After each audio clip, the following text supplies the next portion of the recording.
బాగా డబ్బున్నవాడని అయ్యా అయ్యా అందరికీ ఇష్టమైన వాడని అంత మీద ఇలా ఒక్కొక్కరికి నాయకత్వాన్ని ఇచ్చుకుంటూ పోతే కనిపించదు ఆ పదవి కోసం అందరూ కొట్టుకుంటారు, రాజకీయాలు మొదలవుతాయి అని ఈ నియమాన్ని మనం పెట్టుకున్నాం.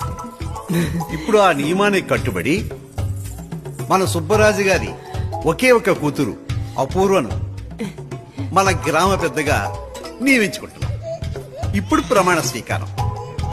అమ్మా చెయ్యి పైకెత్తి నేను చెప్పినట్టుగా చెప్పు. అమ్మా అలా జెండాకర్లా కాదమ్మా, ఇలా అడ్డంగా పెట్టాలి, అంటే వాగ్దానం చెయ్యాలన్నమాట. అనే నేను